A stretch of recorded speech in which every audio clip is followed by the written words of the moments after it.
was a very underrated sleeper hit comic book movie that got a 41% on Rotten Tomatoes with an audience score of 53%. So it's kind of even.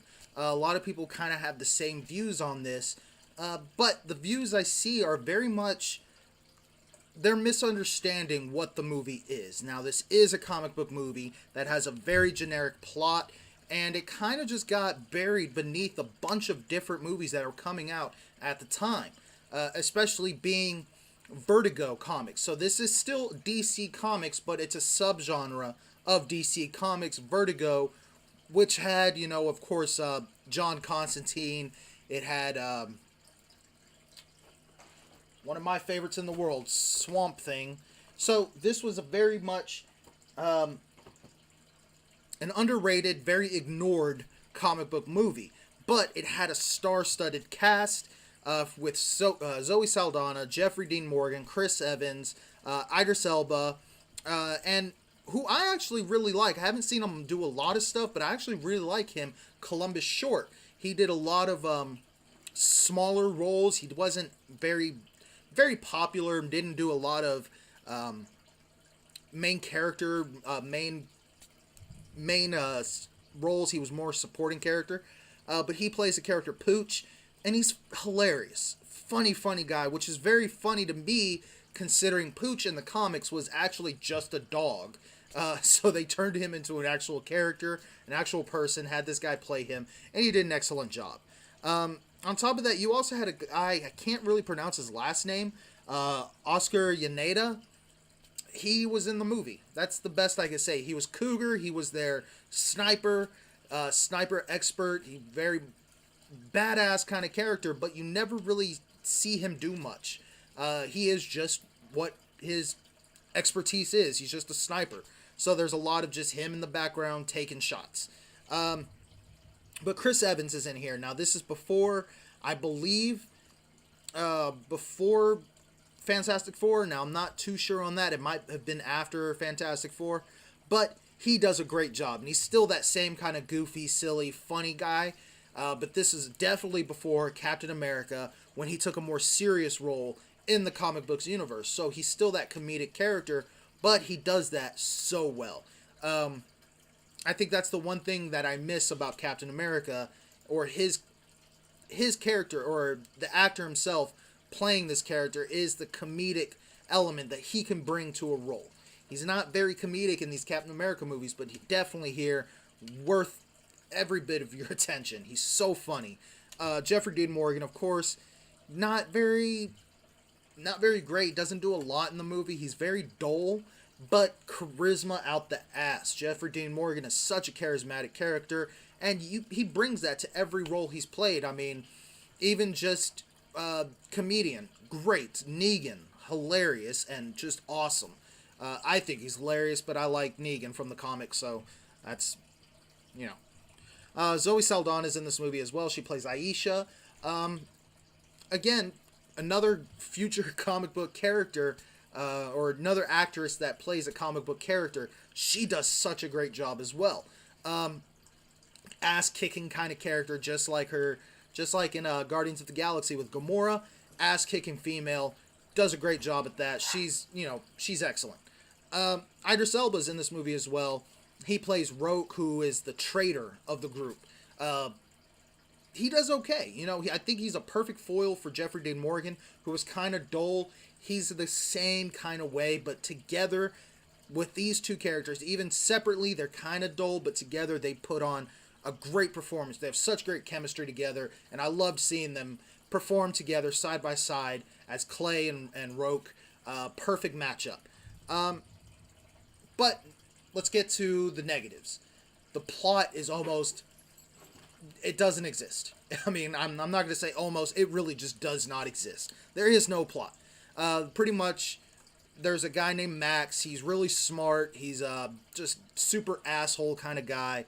The only real character thing with him is he's got a fucked up hand, but even that's not really explained. So it's like, well, the one characteristic you have with this guy, you're not going to explain what the hell it is. So, I mean, this movie just dropped the ball when it comes to plot. Now, I feel like that's pretty much where a lot of these negative criticisms comes from. This movie has no real plot. There's the main plot is this guy has a bomb, he's buying these bombs, he's going to blow them. That's it. But the whole movie is I'm going to buy a bomb, I'm buying the bomb, we're having discussion about buying the bomb. I finally buy the bomb, I detonate the bomb gets disarmed, and that's it. I mean, there's nothing really motivating these characters other than they're just trying to get their lives back. Now, that is what this movie is about. These characters, the losers, these soldiers or ex-soldiers, trying to get their lives back. I don't want to spoil too much about this movie, even though I kind of just gave away the end, but, that's not what the movie's mainly about. It's not just the plot, it's about these characters and how they interact with each other. It's a fun action movie. It's a fun ride. The action is great, the comedy's there. And, I mean, I'm not the type of person to base a movie just on the fun factor alone. But this movie is so much fun that I can't deny it. I say this movie is about a 7 to 8 out of 10, which, of course, on the Rotten Tomato scale would probably put it around a 70%. 70, 75, I think, is fair. But definitely not the 41% to 53%. This is ridiculous, you guys. We have to understand what this movie's about before we judge it on, compared to all other comic book movies. Not all comic book movies are made equally. At the same time, a lot of people, I feel, when this movie came out, if they did see it, they did not understand it was a comic book movie. And if they didn't see it, it's because there was not a lot of advertising for it. So it kind of just got buried away beneath a lot of other movies. Now, I can look it up real quick. This movie came out in 2010. In that year, we got there was a lot of comic movies coming out at the time. Inceptions, Shutter Island was coming out. True Grit, Scott Pilgrim, Kick-Ass. And, so just that right there, I mean, with Kick-Ass alone, that was another comic book movie that came out the same year that kind of did something that put itself over the losers. Being a rated R movie, this movie, The Losers, PG-13. So that right there already gave a little bit of an edge to Kick-Ass, on top of the very impressive cinematography within that movie. So there was a lot that was going against The Losers. I feel if this movie came out a year earlier, or maybe even a year after, or maybe had better